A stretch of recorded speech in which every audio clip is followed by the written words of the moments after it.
అన్ని పంటలకు బోనస్ అన్నాడు, ఒక్క పంటకే పరిమితం చేసిండు. ఆ ఒక్క పంటలో కూడా సగం పంటకే బోనస్ ఇచ్చిండు రేవంత్ రెడ్డి గారు. పంటల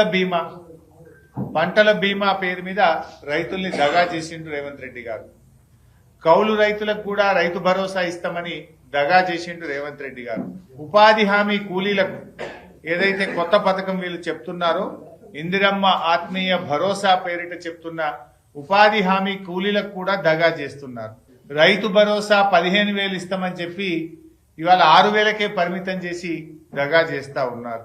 అంటే అడుగడుగునా దగా చేసి ఇది రైతు వ్యతిరేక ప్రభుత్వము అని చెప్పకనే చెప్తున్నారు. వారి చర్యలు, ఈ ప్రభుత్వం యొక్క చర్యలే చెప్తా ఉన్నాయి ఇది రైతు వ్యతిరేక ప్రభుత్వం అని. ఎన్నికలప్పుడేమో అరచేతిలో వైకుంఠం చూపించి ఎన్నికలు అయిపోయిన తర్వాత రైతులకు మొండి చేయి చూపిస్తున్నాడు ఈ రేవంత్ రెడ్డి గారు. ఈ సందర్భంగా సంక్రాంతి పండుగకు ఊర్లలకు వెళ్తున్నటువంటి మా అన్నదమ్ముళ్ళు అక్కా చెల్లెళ్లకు నేను ఒక విజ్ఞప్తి చేస్తా ఉన్నా. పోయినసారి ఎన్నికల ముందు మీరందరూ కూడా ఊర్లలో పోయారు, కాంగ్రెస్ ప్రభుత్వాన్ని గెలిపించారు. ఇప్పుడు ఒకసారి మీరు ఊర్లలోకి వెళ్తున్నారు పండగ. మనం అందరం కూడా ముఖ్యంగా వ్యవసాయ కుటుంబాల నుంచి వచ్చిన వాళ్ళమే. తల్లో తండ్రో తాతో నాయనమ్మనో అమ్మమ్మనో వ్యవసాయం నుంచి వచ్చిన కుటుంబాలే కదా మనందరం కూడా. ఒకసారి రైతులతో ఇంటరాక్ట్ కండి. మీరు గ్రామాల్లోకి పోయినప్పుడు ఆ రైతులతో మాట్లాడండి. రైతులకు రేవంత్ రెడ్డి ప్రభుత్వం చేస్తున్న మోసాన్ని గ్రహించండి.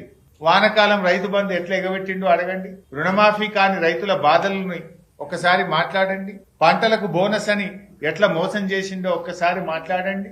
పంటల బీమాని ఎట్లా దగా చేసిండో రైతన్నలతో ఒక్కసారి మాట్లాడండి. ఆ రైతులతో మాట్లాడండి. కేసీఆర్ పాలనలో కడుపుల సల్లగదలకుండా రైతుల్ని ఎట్లా కేసీఆర్ గారు కాపాడుకున్నారో, రేవంత్ రెడ్డి గారు 13 నెలల్లో ఎట్లా రైతుల్ని మోసం చేసిండో సంక్రాంతి పండుగకు ఊర్లలోకి వెళ్తున్న మా అన్నదమ్ముళ్ళు అక్క చెల్లెలు రైతులతో చర్చించాలని చెప్పి నేను కోరుతా ఉన్నా. ఎందుకంటే వాస్తవాలు అర్థమవుతాయి ప్రజలకు. ఏ రకంగా రేవంత్ రెడ్డి గారు ఈ రైతుల్ని, ఈ ప్రభుత్వాన్ని మోసం చేసిండో కూడా దయచేసి మీరందరూ గ్రామాల్లో చర్చ పెట్టాలని పండగకు ఊరికి వెళ్తున్న వారికి నేను పిలుపునిస్తా ఉన్నా. అన్నిట్లో మోసం. రైతు భరోసా ఇప్పుడైతే 10,000, నేనొస్తే 15,000 అన్నాడు, మోసం. వ్యవసాయ కూలీలందరికీ 12,000 ఇస్తా అన్నాడు, మోసం. అన్ని పంటలకు బోనస్ అన్నాడు, మోసం. పంటలకు బీమా అన్నాడు, మోసం. రైతు రుణమాఫీ అందరికీ చేస్తానన్నాడు, మోసం.